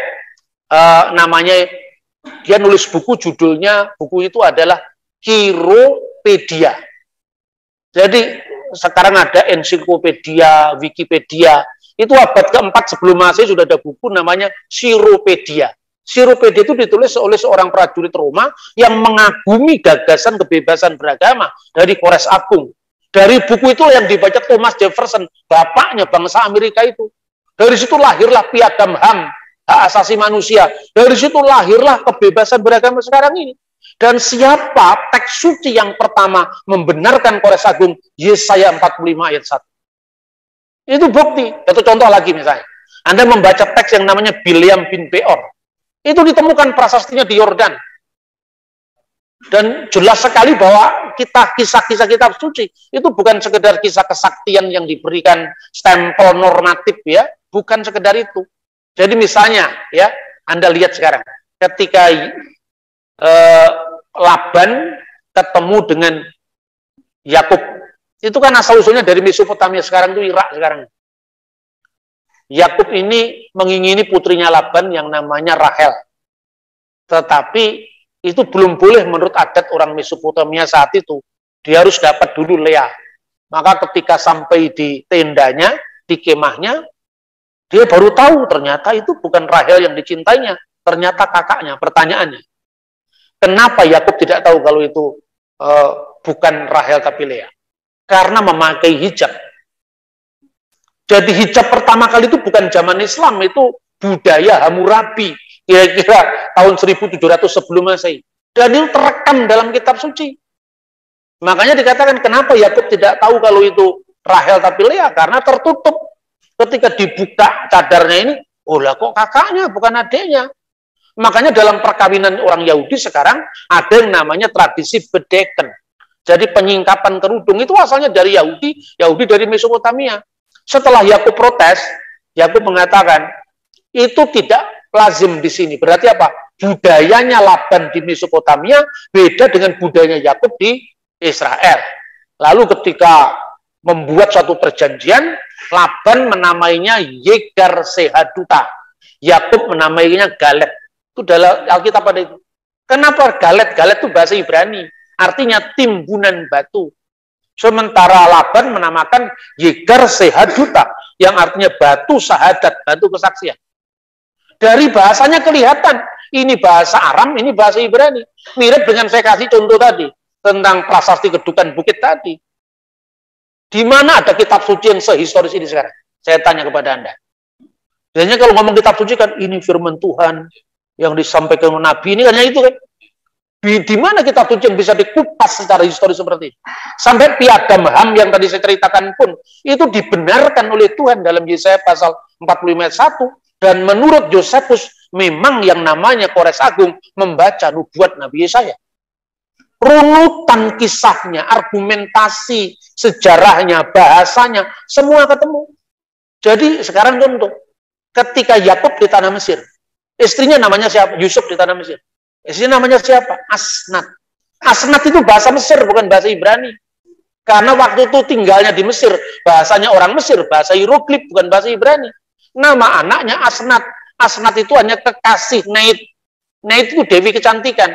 Seperti orang Jawa Kristen, nama anaknya Sri Rezeki atau Dewi Sri. Pada Kristen, karena Kristen dibaptis Maria Sri Rezeki. Padahal Dewi Sri itu istrinya Bathara Wisnu, benar nggak? Tapi karena konteksmu lahir di Jawa, masuk akal. Tapi kalau Anda mengaku orang misalnya Jawa, tapi kira-kira kamu hidup di abad 10 sebelum Masehi, namamu misalnya Muhammad Anwar, nggak masuk akal karena bahasa Arab belum masuk Indonesia. Ngerti nggak saya maksud? Jadi kira-kira kalau Yusuf tinggal di Mesir tahun 1700 sebelum Masehi, pertanyaannya, yang mungkin mana? Kekasihnya namanya Asnat atau Juleha sekarang? Nggak mungkin Juleha, karena itu bukan nama Mesir. Sama dengan Anda misalnya hidup di zaman kerajaan Balitung, Jawa Timur abad 10. Namamu Michael Jackson, mungkin nggak? Karena nama Michael belum muncul waktu itu. Nama orang Jawa abad 10 itu Bambang belum ada. Belum ada itu. Nama Bambang itu Jawa Mataraman itu. Gitu? Nama-nama Jawa itu baca prasasti. Prasasti apa? Prasasti Matiase. Misalnya, Si Galigi Mawayang buat yang Macarita Bima Yakumara. Siapa tahu ini bahasa Jawa ini. Si Galigi itu nama orang. Mawayang memainkan wayang buat yang untuk menyembah Tuhan. Yang Macarita bercerita Bima Yakumara. Bima ketika masih muda, makanya ada cerita Tirto Suci Perwitosari itu abad 10. Kicaka Mabanyol. Kicaka melucu membanyol. Mawayang Ramayana, memainkan Ramayana. Tidak bisa mawayang Naruto, tidak mungkin. Jadi Alkitab sejarah apa enggak sejarah? Ya toh? Ya, paham ya? Saya cerita panjang lebar ini supaya Anda paham betul bahwa apa yang kita iman itu bukan dongeng. Ya, saya kira itu. Iya, terima kasih Pak. Biasa, kita bukan hanya bisa dari mami, bukan hanya soal biasa kita iman sesuatu secara luar biasa. Luar biasa. Ya, terima kasih. Pertanyaan berikutnya ada kan? Pak, saya ini mewakili muda, masih muda loh. Oh iya. Ini pertanyaannya saya masih ingat ketika saya dulu masih sekolah. Saya dulu pernah sekolah. Dulu ada teman saya yang bilang, Tuhan Yesus nanti surga bagi saya surga. Dari surga sampai ke konti, naiknya sampai mana Pak Tuhan Yesus naik ke atas? Dan setelah saya mendengar penjelasan dari Bapak tadi bahwa surga itu bukan bentuk ruang atau tempat. Nah, padahal Tuhan Yesus kan pada saat itu menjadi manusia, turun sebagai manusia. Dan ketika Tuhan Yesus naik ke surga, itu kan dalam wujud manusia. Dalam wujud manusia, naik ke surga yang bukan merupakan tempat atau rumah. Itu Yesus kemana ya Pak? Alurnya kemana? Ini pertanyaan. Ini pertanyaan. Ya, ini Tuhan Yesus ada. Manusia. Ya, dari kan keluar waktu. Lalu yang surga ya, itu juga dipersoalkan oleh ahli bedah Perancis namanya Maurits Bucaille dalam bukunya Bibel, Quran, dan Sains Modern. Dia mengatakan seperti itu. Jadi kalau sekarang dikatakan kamu akan lihat dia akan kembali seperti dia naik. Nah sekarang kalau dia lihat di Israel, dia kelihatan kan? Tapi kalau dilihat dari ujung bumi yang lain, dari mana kelihatannya? Kadang-kadang apa ya, orang itu tidak mau objektif. Kalau itu diberlakukan untuk Yesus, kenapa tidak diberlakukan untuk Isra Mi'rajnya Nabi Muhammad? Ya, jadi mestinya kita kalau menerapkan satu metode untuk mengkritisi agama orang, itu mestinya diterapkan untuk agamanya sendiri. Nah, kalau berjawaban tentang Yesus itu begini, Kristus dalam keadaannya sebagai manusia. Dia memberikan kepada muridnya, karena muridnya kan masih punya mata telanjang secara manusia. Apa mungkin matanya disulap dulu supaya jadi mata surgawi kan enggak? Ya, toh? Jadi yang dia lihat itu memang dia naik ke atas, karena atas bawah itu. Di ruangan setelah tidak ada gravitasi bumi, tidak ada lagi atas bawah. Benar nggak? Jadi artinya yang kita atas itu sesuatu yang sifatnya mulia. Dalam pandangan fisik memang kelihatan atas. Tapi begitu kita bicara non-fisik atau metafisik, itu sesuatu yang luhur, sesuatu yang mulia, dan itu tidak terikat oleh ruang dan waktu lagi. Jadi pada saat dia terikat ruang dan waktu, itu fisik kita. Sesuatu yang mulia itu digambarkan ke atas. Kan tidak mungkin mengatakan, maka Yesus pun pergi ke surga menuju ke sebelah utara. Atau Yesus pun ambles ke bumi seperti Ontorejo. Kan tidak mungkin begitu. Sesuatu yang dibayangkan dengan mata telanjang itu, sesuatu yang mulia, itu atas. Kemuliaan bagi Allah di tempat yang maha tinggi. Kan maha tinggi. Itu dalam budaya manapun juga ada. Seperti misalnya, gambaran tentang Tuhan yang maha tinggi itu di dalam bahasa Jawa kuno disebutkan parwata. Parwata itu artinya apa? Gunung atau giri. Karena sesuatu yang atas itu dianggap mulia. Tetapi bahwa kemudian Anda naik pesawat yang ruang angkasa, kemudian di luar gravitasi bumi, jangankan ruang, yang namanya atas dan bawah ini pun nisbi, gitu kira-kira. Jadi Kristus itu naik dengan tubuh fisiknya, tapi tubuh fisik yang tidak lagi terikat oleh ruang dan waktu. Satu contoh, ketika murid-murid pada ketakutan berada di ruangan yang tertutup, ya, tiba-tiba Kristus masuk dan mengucapkan salam. Ya kan? Pertanyaannya, dari pintu mana dia masuk? Karena sudah tidak terikat ruang dan waktu. Tetapi ciri fisiknya masih bisa dilihat. Silakan kamu buktikan. Thomas, itu kan? Masih dibuktikan. Itulah yang namanya tubuh surgawi.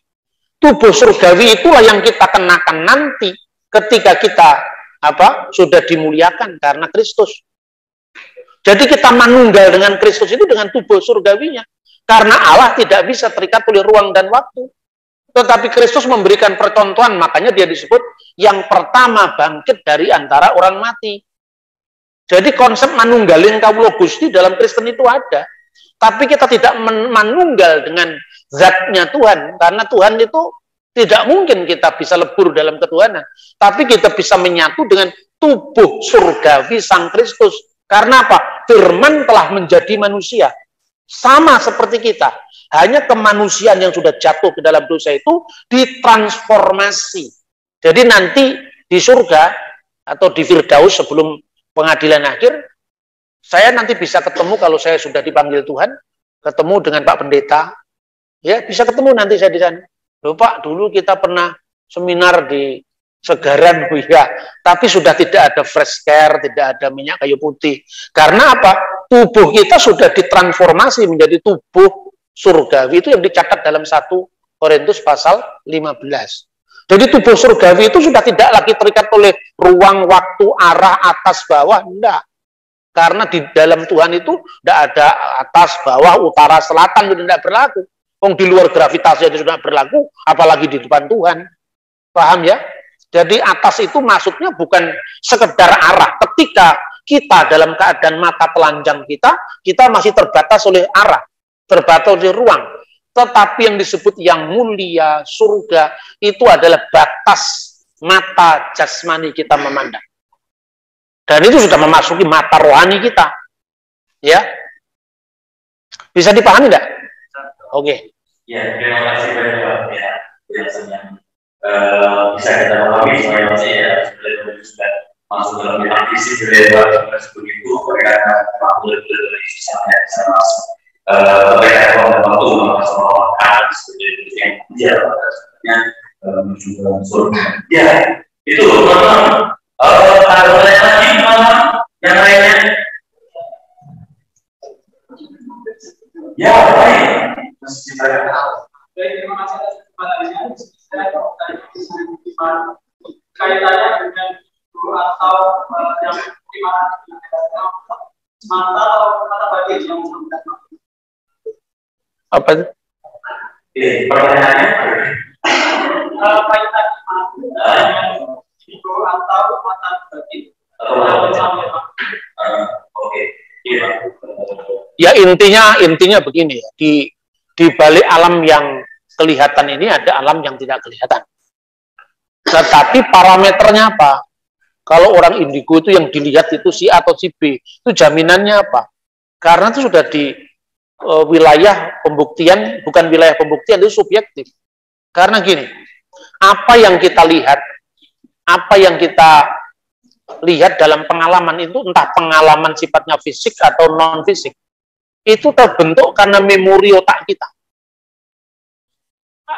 Anda bisa membaca teori psikoanalisanya Sigmund Freud, sekalipun itu tidak sepenuhnya menjawab ya. Orang negro yang sejak kecil ditanamkan bahwa orang kulit putih itu adalah musuh. Nanti ketika dia bawah sadar, dia merefleksikan pengalaman kebencian yang sudah ditanamkan berabad-abad itu, dalam alam bawah sadarnya itu sesuatu yang buruk, sesuatu yang dimusuhi, sesuatu yang dilawan itu adalah orang kulit putih. Begitu dia terbangun, loh, ternyata ini hanya ada di alam bawah sadar saya. Jadi seorang melihat makhluk aneh, ya, makhluk aneh itu kan muncul karena memori kita sejak masa kecil. Contohnya, kita sangat akrab dengan pocong. Karena di Jawa orang mati di pocong. Anda tidak bisa cerita ini pada orang Yunani atau pada orang Timur Tengah yang kalau mati itu cuma diletakkan aja, sekalipun itu di kain kafani tapi tidak dikasih tali 3. Sampai kalau di Jawa ada dongeng itu namanya culiden likulu. Apa artinya culiden likulu? Itu bukan bahasa roh. Uculono Pak Mudin taliku telu. Ya. Nah sekarang kata-kata culiden likulu taliku telu. Kenapa Pak Mudin? Karena itu terkait dengan tokoh masyarakat yang namanya Mudin, dan Mudin itu berkaitan dengan kuburan dan sebagainya. Itu hanya terjadi di Jawa. Dunia simbol yang muncul dari seorang itu dunia Jawa. Gitu. Dan ternyata setan itu juga kontekstual. Makanya jangan terlalu percaya setan itu juga bisa membuat sesuatu yang sifatnya masih debatable, masih bisa diperdebatkan, itu seolah-olah pasti. Itu contoh aja misalnya. Ya. Kalau Anda membaca, ini jangankan kok sampai dunia opini ya. Dalam Alkitab sendiri ya. Kalau Anda membaca Perjanjian Lama, kata Satan itu artinya iblis. Maka dalam kitab Ayub itu has Satan dengan kata sandang de Satan, itu artinya iblis. Itu bahasa Ibrani. Tapi di dalam Perjanjian Baru, kata Satanas itu kata jamak yang artinya para setan. Sedangkan kata iblis itu diabolos. Penerjemah bingung. Ini akar katanya sama, Satanas dengan Satan. Tetapi maknanya beda. Jadi bahasa itu kan bukan sekedar karena seakar atau tidak. Sama-sama bahasa seakar misalnya. Di Sunda, kata amis itu artinya manis. Tapi kata amis di sini ada sesuatu yang berbau tidak sedap. Padahal bahasa Sunda dengan bahasa Jawa kan satu akar. Bahasa Bali, Sunda, Jawa satu akar. Jadi pemaknaannya itu beda, gitu loh. Jadi makanya pemaknaan seperti itu juga muncul, misalnya di dalam cerita-cerita horor, ya. Terus kemudian orang yang indigo bisa melihat setan. Tapi dunia setan itu karena dunia yang sifatnya imaterial, tidak kelihatan, tapi ada. Cuman bentuk perwujudannya seperti apa itu tidak lepas dari budaya kita. Makanya kemudian karena orang sudah mengalami internalisasi simbol, setiap dia kecil ditakut-takuti. Kalau jalan lewat sana, gitu, di sana ada kemamang. Kemamang itu bentuknya setan yang dalam bentuk api. Nah, itu. Itu kalau di sana itu ada kuntilanak, itu kan ada kuntilanak, setan, gendruwo, ya. Oleh gendruwo itu maknanya berubah. Gandarwa itu artinya bahasa Sanskerta. Gandarwa itu adalah makhluk kayangan. Kok bisa jadi gendruwo sekarang? Kapan kata Gandarwa berubah jadi gendruwo? Kalau Anda membaca syair-syair Jawa kuno ya, misalnya Kidung Sudamala itu akhir zaman Majapahit atau zaman Kerajaan Kediri. Itu kata Gandarwa artinya masih positif. Tapi munculnya kata Gandarwa menjadi gendruwo itu dalam Kakawin Sena. Itu terakhir masa Majapahit. Masuk kerajaan Demak. Lalu ditambahin nanti ada jin, setan, peri, perayangan, terus Gandarwa jadi gendruwo tetean karena penggawainya tektok teklung Gandarwo tetean, ilu-ilu Banaspati. Ilu-ilunya bahasa Jawa, Banaspatinya bahasa Sanskerta. Jadi bahasa itu campur baur begitu rupa, karena kita tidak pernah mikir kecuali kita hanya bicara, maka itu memasuki alam bawah sadar kita, dan kita ditakut-takuti oleh bayangan itu. Jadi kalau Anda takut ya, misalnya ini pengalaman pribadi saya. Anda takut lewat kuburan. Kemudian Anda merasa seperti mencekam. Kamu berhenti. Berhenti, jangan lari. Kamu berhenti dan saya katakan itu orang enak. Enggak usah berdoa dulu. Enggak usah berdoa dulu. Pangkatnya setan terlalu tinggi kalau kita berdoa. Ya kan? Kamu tanamkan yakin dalam dirimu. Ini konsep atau ini alam bawah sadar saya. Ketika misalnya dia menampak itu, usap matamu, kalau perlu dikasih aqua sini, dilin. Wih, real apa enggak? Nanti lama-lama enggak ada. Bosan sendiri dia. Jadi itu artinya alam bawah sadar kita juga mempengaruhi. Makanya kemudian, ono pedon rabi karo demit, mana siji jenenge setan. Loh kok bisa? Pedon rabi karo demit, mana siji jenenge setan. Padahal setan di sana itu adalah pimpinan demit. Di sini kok anaknya wedon. Ayo coba. Ini artinya apa? Ini bolak-balik bahasa, maka penemuan simbol itu muncul dari budaya kita. Tapi sekali lagi saya katakan, eksistensi setan, eksistensi makhluk-makhluk yang tak kasat mata itu ada. Tapi dunia simbol itu kontekstual. Ya, saya kira itu paham ya. Jadi jangan kita terjebak pada simbolnya, tapi kritisi simbol itu. Itu saya kira. Iya, terima kasih Pak. Kalau dunia itu yang ada, ya. Jadi apa yang saya tahu ya, jadi kalau saya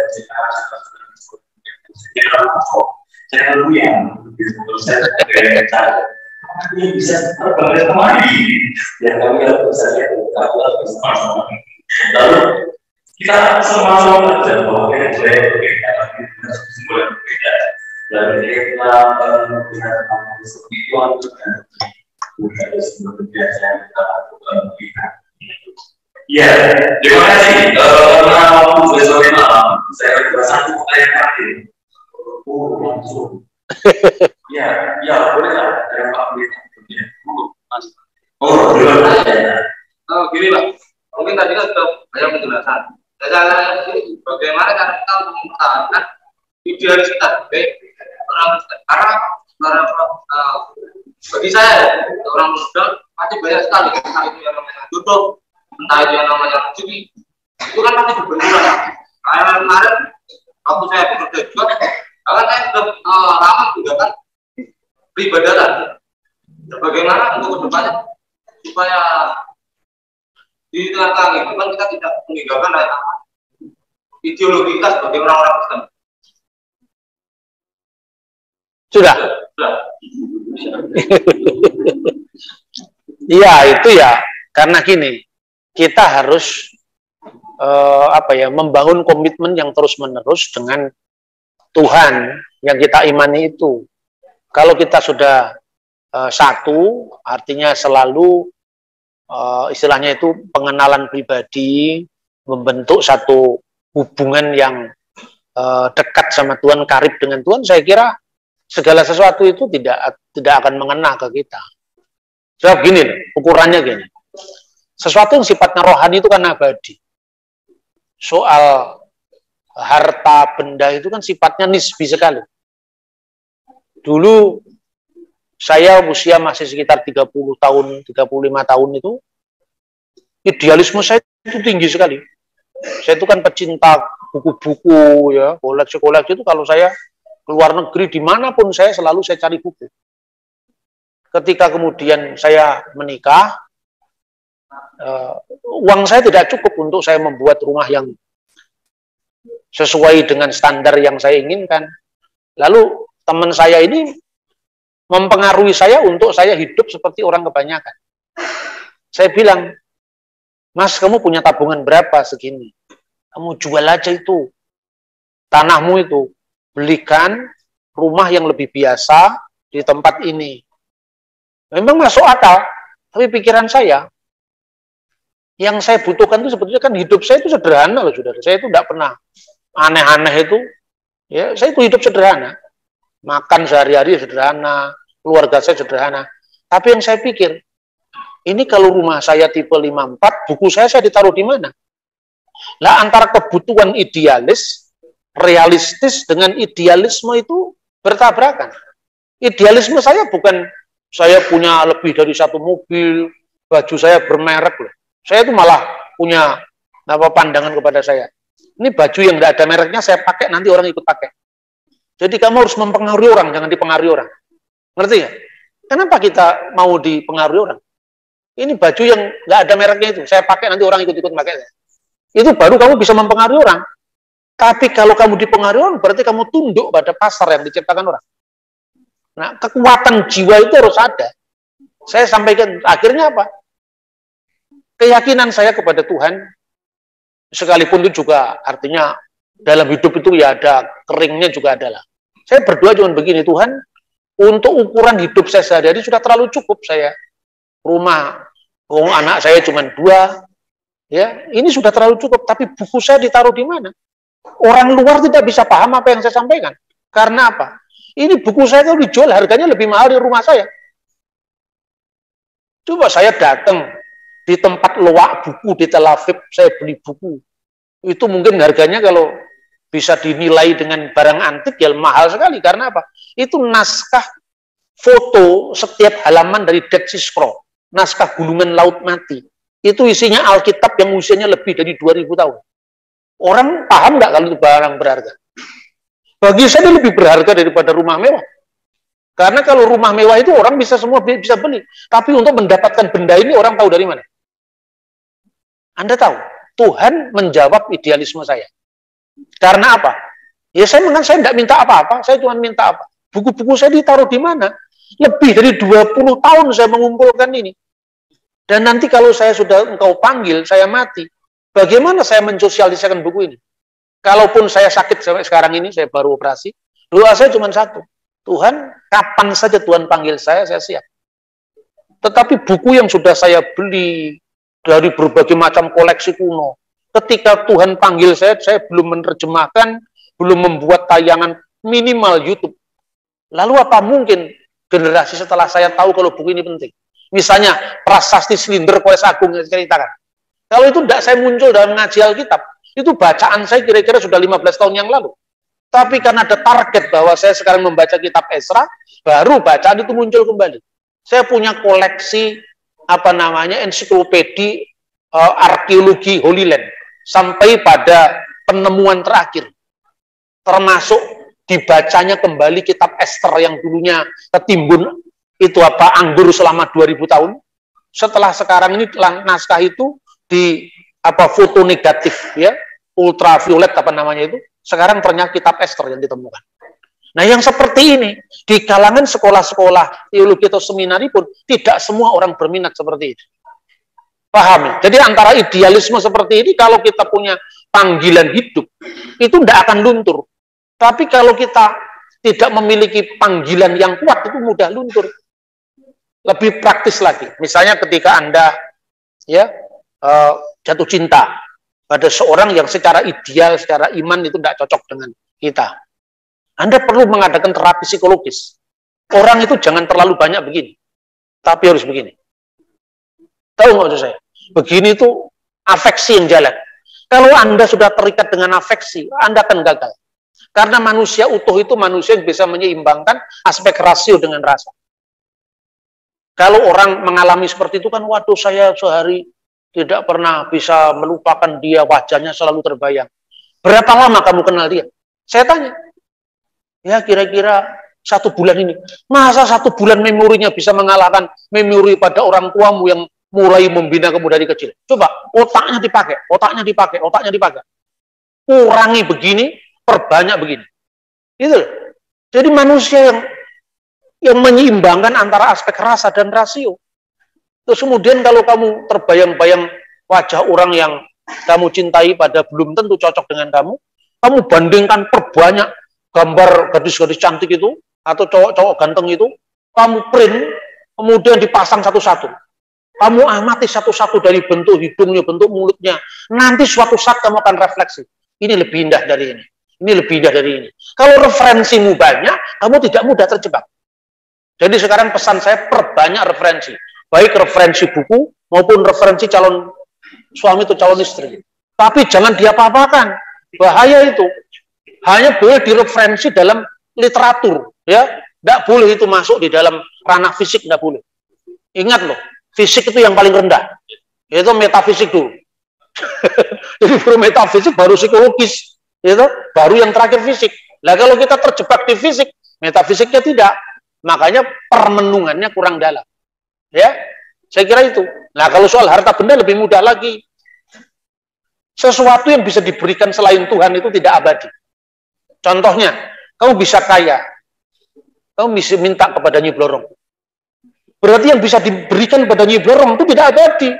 Kalau diberikan kepada Tuhan, itu abadi. Lah yang menyadari seperti ini masih latihan terus-menerus. Tidak bisa kita hanya terjebak satu kasus, lalu yang lain-lain tertutup. Itu ingat, berapa lama kamu kenal dia? 2 bulan. Berapa lama bapakmu kenal kamu sama orang tuamu? 20 tahun. Masa 20 tahun dihapus dengan 3 bulan? Masa, kata-kata itu kan menunjukkan ini. mikir. Jangan terus dirasa. Terapinya begitu. Jadi ingat ya, terapinya begini. Itu kalau letaknya di sini, timbul saja kan? Jangan begini. Kalau begini itu nanti bisa sakit. Ya, tapi kalau begini, semakin kita putar otak kita, semakin kita sehat. Semakin kita rasa dengan efek kita, semakin kita sakit. Itu saya kira.